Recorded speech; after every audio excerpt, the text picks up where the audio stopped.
বাংলাদেশকে মুসলিম দেশ হিসাবে সারা পৃথিবীতে যত দেশ আছে বাংলাদেশ তার মধ্যে উন্নত মানের একটা খারাপ দেশ। এই কারণে এদেশে জালেমদেরকে, এদেশে বদমাইশদেরকে, এদেশে চোরদেরকে প্রকাশ্য রাস্তায় ঘোরার জন্য লাইসেন্স করে দেওয়া হয়, আর কোরআনের হাফেজ বড় বড় আলেমদেরকে জেলখানাতে বন্দী করে রাখা হয়। তার নাম বাংলাদেশ। যে দেশের পঞ্চায়েত থেকে রাষ্ট্রপতি পর্যন্ত, যে দেশের পঞ্চায়েত পুঁজিপতি মানুষদেরকে, বড় বড় নায়ক নায়িকাদেরকে যারা হয়ে যৌবনের সুশ্রী দেয় ইয়াং জেনারেশনকে, এদের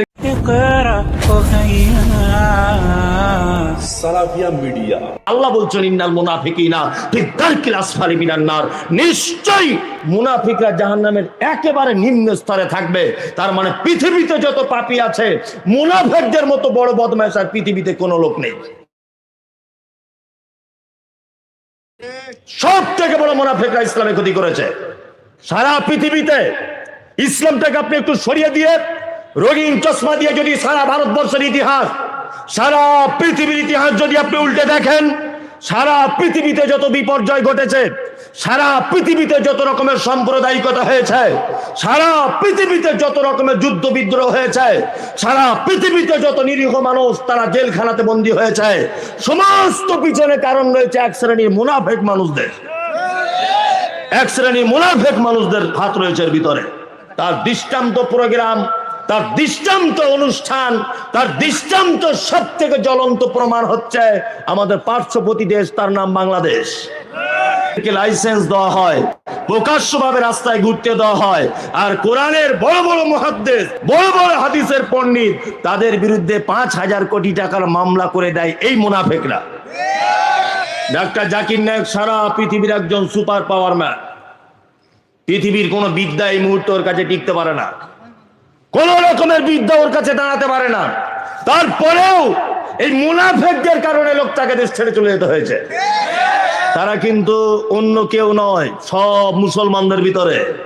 আপনাকে এটাও বলে রাখছি, মুনাফিকদের থেকে অবশ্যই সাবধানে থাকবেন।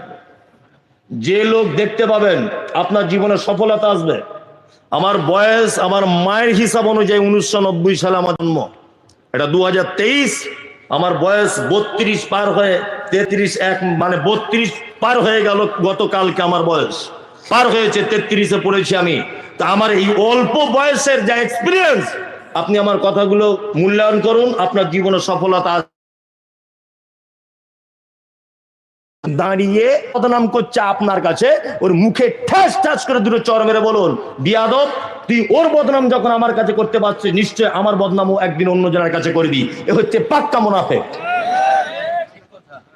পাক্কা মুনাফিক।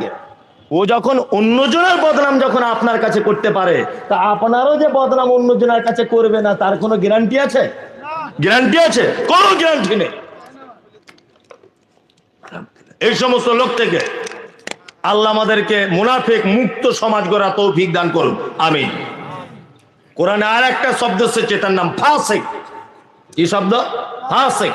ফাসিক মানে হলো তারা যারা মারাত্মক বড় পাপী এবং সেই পাপ তাদের মধ্যে দীর্ঘদিন যাবত রয়েছে, তওবা করে ফেরত আসার সুযোগ পাচ্ছে না, এ হচ্ছে ফাসিক। যেমন দাড়ি চাচা, এটা বড় গুনাহ না ছোট গুনাহ? বড় গুনাহ, তাই না? অথচ একটা লোক আজকে 30 বছর একভাবে সেভ করছে, একভাবে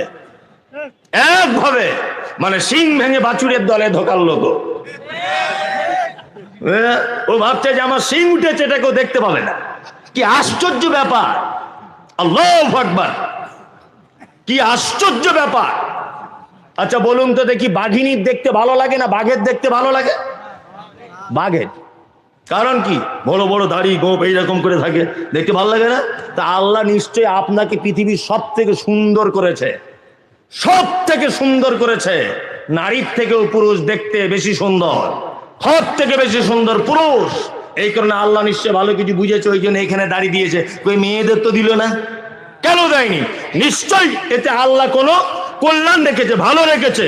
এই দাড়ি যারা চাচ্ছে দীর্ঘদিন, এটা মারাত্মক পাপ, এরপরে এই পাপ থেকে তওবা করে ফেরত আসতে পারছে না, এ হচ্ছে ফাসিক। তবে হ্যাঁ, ফাসিকরা কিন্তু ইসলাম থেকে খারিজ হয়ে যায় না। ফাসিকরা ইসলাম থেকে বার হয়ে যায় না। ফাসেকরা মারা গেলে কবরস্থানে মাটি দেন, জানাজা পড়ুন, তার জন্য দোয়া করুন, সবকিছু করুন। তবে ফাসেকদের কিয়ামতের মাঠে নেকি এবং বদি দুটোকে আলাদা আলাদা পাল্লাতে ওজন করা হবে। তার নেকির দিকটা যদি ভারী হয়ে যায় অবশ্যই সে জান্নাত চলে যাবে, আর তার যদি গুনার দিকটা ভারী হয়ে যায় তার ঠিকানা কোথায়? জাহান্নাম। তবে ৮০টারও বেশি ওলামাদের মতামত আমি পেয়েছি, মোবাইলে আমার ল্যাপটপে বসে বসে গাড়িতে বসে বসে দেখি, ৮০টারও বেশি ওলামাদের মতামত হচ্ছে এই কোরআনে নিষেধ করা হয়েছে ওই পাপের মধ্যে যদি দীর্ঘদিন যাবত যদি সে যুক্ত থাকে তাহলে ওর নেকির পাল্লা ভারী হওয়ার সম্ভাবনা নেই। যেমন সুদ, এটা প্রকাশ্যভাবে হারাম। হারাম না হারাম নয়? আল্লাহ কোরআনে মানা করেছে কি করেনি? কোরআনে মানা করেছে এটা। তার মানে কি? এটা অবশ্যই এ হচ্ছে ফাসিক। চলুন।